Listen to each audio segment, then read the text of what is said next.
राम राम मेरे सारे किसान भाई ना। और मैं रणु भगत नांगल चौधरी से। और भाई अपने YouTube चैनल में आप सभी का स्वागत है।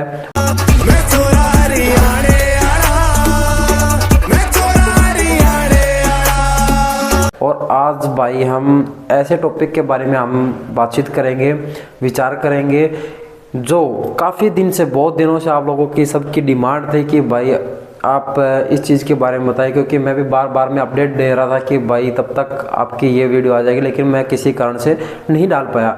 लेकिन आज का टॉपिक है हमारा कि एक डेयरी फार्मिंग में, मतलब कि गायों की डेयरी फार्मिंग में हम कितना पैसा इन्वेस्टमेंट करके और कितना हम अर्न कर सकते हैं। तो ये मैं आपको बताना चाह रहा हूँ। तो दोस्तों, पहले क्या करना है, सबसे बड़ा चीज़ है कि कितना इन्वेस्टमेंट लगेगा। सबसे बड़ी चीज़ तो यही है कि इन्वेस्टमेंट कितना ज़्यादा लगेगा और कितना हमारी बचत होगी, पर ईयरली क्या बचत होगी। कभी लॉस हो सकता है या प्रॉफिट भी हो सकता है, लेकिन मैं आपको एकदम बिल्कुल डिटेल में बताऊंगा सारी चीज़ें कि क्या चीज़ प्रॉफिट होगी, कितना लॉस होगा, कितना प्रॉफिट होगा। तो पहले सबसे बड़ी चीज़ है कि भाई हम तैयार करेंगे कि गायों को बांधने के लिए, उनको रखने के लिए सबसे पहले बड़ी चीज़ है, सबसे ज़्यादा से ज़्यादा ज़रूरत क्या चीज़ है, सबसे ज़्यादा ज़रूरत किस चीज़ की है कि हम उस चीज़ के, उनको रखने के लिए उनकी शेड तैयार करें। काफ़ी लोग क्या करते हैं कि भाई शेड क्या है कि स्टार्टिंग में ही एक पिक लेवल पे लेके चलते हैं। क्योंकि नया बंदा जो स्टार्टअप है, जो जिस भाई को स्टार्ट करना है, डेयरी फार्मिंग शुरू करनी है, वो एक बड़े लेवल पे अपना शेड वगैरह ना डालें, इतना पैसा इन्वेस्टमेंट ना करें। क्योंकि वो शुरुआत है उसकी, बाद में वो कर सकता है जिसको अच्छा फील हो, अच्छा समझ में आ जाए, अच्छा इन्वेस्टमेंट, अच्छा इनकम लगे तो आगे बढ़ा सकता है। लेकिन पहले, सबसे पहले एक छोटे लेवल के ऊपर करना है। छोटे लेवल मतलब ज़्यादा बड़ा शेड नहीं तैयार करना है। ओनली 50-60 हज़ार रुपये का अच्छा सा शेड पड़ जाएगा और उसके अंदर हम गायों को रखेंगे। सबसे बड़ी चीज़ तो ये है। उसके बाद में क्या करना है, उसके बाद में हमें ये चेक करना है कि भाई पशु कितना रखें। स्टार्ट हम डेयरी शुरुआत कर रहे हैं, तो डेयरी शुरुआत कर रहे हैं तो कितने पशुओं से शुरू करें। सबसे बड़ी चीज़ तो ये है कि काफ़ी लोग क्या होते हैं कि बार बार में, मतलब कि बहुत ज़्यादा लोग ऐसे होते हैं कि कोई वहाँ से लिया है, कोई कहीं से लिया है, कोई नस्ल का कोई पता नहीं है, कोई कुछ नहीं है, कोई 20 लीटर दूध की गाय लिया है, कोई किसे लिया है, कोई साहिवाल बांध रहा है, कोई देसी गाय बांध रहा है, कोई कैसी बांध रहा है, कोई नील गाय बांध रहा है। कुछ लोग बाग ऐसे सब, काफ़ी यूट्यूबर्स भी ऐसे हैं कि जो ऐसे फेक बता के, फेक क्या बताते हैं, काफ़ी फेक ये बताते हैं कि भाई इतना ज़्यादा इन्वेस्टमेंट है और इतनी ज़्यादा इनकम है। काफ़ी क्या बताते हैं कि कम इन्वेस्टमेंट है और बहुत ज़्यादा इनकम है। तो कुछ लोग उस चीज़ के अंदर, मतलब कि गुमराह होकर फंस जाते हैं। काफ़ी लोग ऐसे सोचते हैं कि भाई यूट्यूब के ज़रिए देख के वो कुछ लोग फंस जाते हैं इस लाइन के अंदर। लेकिन मैं आपको प्रॉपर बता रहा हूँ, क्योंकि मैंने लगभग, मेरा कम से कम 7 साल का मेरा इस चीज़ में एक्सपीरियंस है और मैं साथ, मेरी खुद की डेयरी है। उस पर्पज़ में आपको मैं बेसिकली मैं बताना चाहूँगा भाई कितना और किस टाइप से आपको फार्मिंग शुरू करनी है। तो पहली चीज़ क्या करनी है कि भाई कितने पशुओं से हम शुरुआत करें। सबसे बड़ी चीज़ है कि भाई 5 पशु तो कम से कम, मिनिमम 5 पशु तो होने चाहिए। क्योंकि पहले टाइम गाय के वो 1 पशु से, 2 पशु से स्टार्ट कर लिया और अर्निंग होती रही, इनकम होती रही, कमाते रहे, बढ़ाते रहे फार्म को। लेकिन अब वो सिस्टम नहीं है, क्योंकि महंगाई इतनी बहुत ही ज़्यादा ग्रो कर रही है। तो इसलिए मैं बताना चाह रहा हूँ कि आप 5 पशु लेके आएँ। और 5 पशु मेरे अकॉर्डिंग बता रहा हूँ मैं, जनरली पशु होने चाहिए। लगभग जो नस्ल बोलते हैं वो बोलते हैं HF नस्ल की। HF नस्ल की आप लेके आए 5 पशु, 5 गाय लेके HF नस्ल की। लगभग 30 से 40 लीटर के बीच में दूध होना चाहिए। ये कंपलसरी है। जो भाई शुरू में डेयरी फार्मिंग स्टार्ट करेगा वो ये चीज़ स्पेशल ध्यान रख लेना कि 30 से 40 लीटर के बीच में दूध उसका होना चाहिए उस टाइम। कितने पशु हो गए? 5 पशु हो गए। 5 पशुओं का दूध कितना हो गया? 150 लीटर। यदि हम 30 की भी एवरेज लगा के चलते हैं तो कितना हो गया? 150 लीटर हो गया भाई। तो 150 लीटर पर डे का दूध आपका आएगा, प्रोडक्शन में इतना निकलेगा। और दूसरी चीज़ है, अब बताता हूँ मैं आपको कि टोटल इन्वेस्टमेंट कितना लगेगा। हम एक डेयरी फार्मिंग में शुरुआत करेंगे तो हम बता रहे हैं, मैं आप पहली चीज़ है शेड। गाय को रखने के लिए शेड में लगभग आपका इन्वेस्टमेंट लगेगा 40 से 50 हज़ार रुपये, ये डेफिनेट है। उसके अंदर आपकी 5 पशु आराम से कंफर्टेबल, उनके बच्चे आराम से कंफर्टेबल आराम से ही रह सकते हैं, कोई दिक्कत नहीं आएगी। 50 हज़ार रुपये की इन्वेस्टमेंट कम से कम लगेगी। दूसरी चीज़ क्या है, दूसरी इन्वेस्टमेंट क्या लगेगी आपकी कि पशु जो आप 30 से 40 लीटर की आप खरीद के लेके आ रहे हैं, अच्छी ब्रीड की लेके आ रहे हैं, जो एजम नस्ल की आप जो लेके आ रहे हैं, वो लगभग कितना रुपए की होगी भाई? मेरे हिसाब से आज का जो रेट चल रहा है लगभग लाख सवा लाख रुपए बिना नहीं आएगी। लाख रुपए की एक गाय आएगी तो 5 गाय कितने की हो गई? 5 लाख की। तो टोटल इन्वेस्टमेंट एक डेयरी फार्मिंग शुरू करने में कितना हो गया? 5.5 लाख की टोटल इन्वेस्टमेंट हो चुकी है भाई। अब उसमें कमाना क्या है, बचत क्या होगी, ये चीज़ें मैं आपको बताता हूँ। तो शुरू में बचत क्या होगी, हमें ये चीज़ बता रहे हैं कि उससे प्रोडक्शन क्या होगा भाई। 5 गाय है, 5 गाय का कितना दूध होगा भाई? 30 की एवरेज लगाते हैं कि एक पशु 30 लीटर दूध देगा, तो टोटल दूध कितना हो गया पर डे का भाई? 150 लीटर अपना दूध हो गया। अब 150 लीटर भाई रेट क्या चल रहा है दूध का? लगभग होगा 35 लीटर, 35 रुपया पर लीटर होगा गाय का।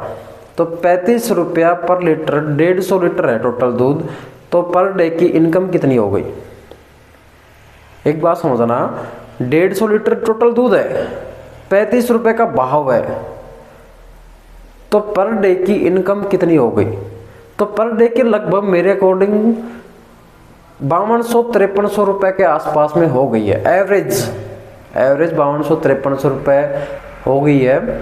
और 5200-5300 रुपये पर डे का जब बंदा कमाएगा तो महीने का कितना कमाएगा? महीने का लगभग कमाएगा 1,50,000 या 60,000 रुपये के आसपास में आराम से कमा लेगा। 1,60,000 रुपये कमा लिया, तो ये तो है उसकी मेन इनकम, जो 5 पशुओं से 5 गायों से वो कमाएगा, पर मंथली कमाएगा। लेकिन इसमें क्या है, मेन चीज़ है खर्चा भी तो लगेगा उसके अंदर। तो खर्चा क्या है? तो खर्चा क्या है कि सबसे पहली चीज़ क्या है कि भाई फीड क्या है? फीड अपने को खिलानी है। कौन सी फीड खिलानी है? जो टॉप क्वालिटी की है भाई। मेरे अकॉर्डिंग जो मैं खिला रहा हूँ वो फिलहाल खिला रहा हूँ, जैसे संजीन हो गई, टोहाना हो गई, आशीष हो गई, ऐसे काफ़ी प्रकार के हर जगह अलग अलग फीड है, लेकिन अच्छी फीड खिलानी है।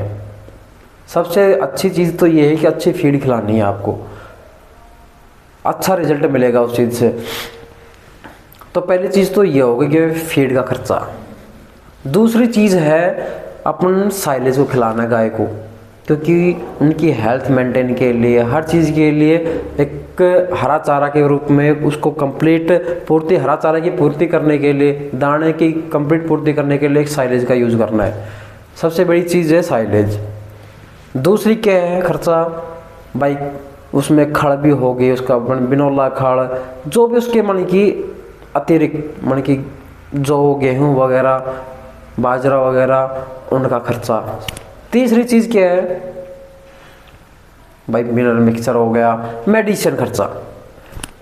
इन खर्चे को काट के हमें अब क्या निकालना है कि बचत कितनी है। सबसे बड़ी चीज़ तो ये है कि बचत कितनी है, क्योंकि लोगों को काफ़ी यूट्यूबर क्या करते हैं कि भाई लोगों को ऐसे बस ओनली ये प्रॉफिट बताते हैं कि हाँ भाई इतना प्रॉफिट होगा, इतनी, या फिर क्या बताएंगे, काफ़ी लोग क्या बताएंगे कि टोटल इनकम इतनी होगी, बट 1.5 लाख है, 2 लाख है, बट टोटल इनकम इतनी होगी। लेकिन टोटल इतना नहीं बताया कि टोटल बचत कितनी होती है। ये बहुत ही कम यूट्यूबर बताते हैं कि टोटल बचत, क्योंकि लोगों को इस चीज़ का बने कि यूट्यूब पे क्या अपनी फेम पाने के लिए वो क्या करते हैं कि ज़्यादा से ज़्यादा क्या बताएंगे, अपनी इनकम वगैरह बताएंगे, लेकिन रियलिटी नहीं बताएंगे कि भाई बचत भी क्या होती है। क्योंकि काफ़ी लोगों को तो नॉलेज ही नहीं होती है कि कितनी खर्चा होता है एक डेयरी फार्मिंग में, क्या हो प्रैक्टिकल उनको पता ही नहीं है। लेकिन वो बस पढ़ लिख के थोड़ा बहुत हिसाब किताब करके वो उन चीज़ों को शेयर करते हैं। लेकिन मैं आपको बता रहा हूँ, क्योंकि ये चीज़ें मैं प्रैक्टिकल देख चुका हूँ।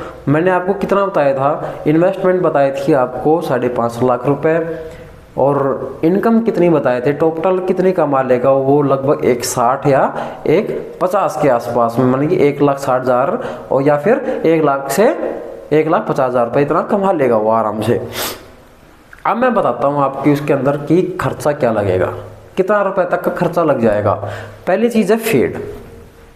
फीड क्योंकि हम खिलाएंगे तो भाई पैसा तो खर्च होगा ही। फीड का आप कम से कम मान लो 40 से 45 हज़ार रुपये फीड का कटेगा ही कटेगा। 1,57,000 या 1,60,000 में से आप 45 हज़ार रुपये फीड का काट लीजिए। टोटल कितना बच गया? 1,60,000 रुपये आपकी पर मंथ की इनकम है। तो उसके अंदर आप कम से कम 50,000 रुपये घटा लो किस चीज़ के? एक फीड की, ओनली मात्र फीड का। तो कितना बच गया? 1,10,000 रुपये फिर भी बच गया आपके पास में। उसके बाद में क्या था? साइलेज पर मंथ का। भाई साइलेज आप कम से कम ना तो 10 से 12,000 रुपये का आप साइलेज भी खिला दोगे, आराम से खिला दोगे। तो कितना टोटल कितना बचा?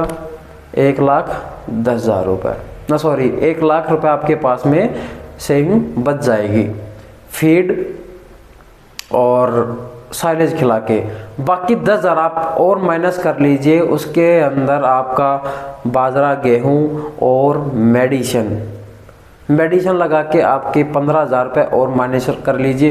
कम से कम आपकी 70 से 80,000 रुपये पर मंथ की 100% आपकी इनकम होगी। ये मैं आपको बताना चाह रहा हूँ कि 70 से 80,000 रुपये आपकी बचत होगी। और जिस भाई को करनी है डेयरी फार्मिंग शुरुआत करनी है, मेरे अकॉर्डिंग भाई यही खर्चा है, यही इनकम। लेकिन सबसे मेन बड़ी चीज़ ये है कि आप एक जो भी गाय खरीदें उसकी नस्ल का, उसका कितना लीटर दूध दे रही है, उसका विशेष कर ध्यान दें। लेकिन इतना है जो मैंने बताया है वीडियो के माध्यम से मैंने आपको शेयर की है, जो चीज़ें आप उस चीज़ के ऊपर फोकस करोगे उसी ही लेवल पे आपकी गाय वगैरह होंगी, सारा दूध होगा, तो इतना इनकम आप 100% आप बचत करे लेके जाएंगे। मैं वीडियो को यही समाप्त करता हूँ। वीडियो अच्छा लगा तो लाइक, कमेंट, शेयर, सब्सक्राइब करना मत भूलिए। और कमेंट बॉक्स में आप ये ज़रूर बताना कि नेक्स्ट वीडियो किसके ऊपर होनी चाहिए।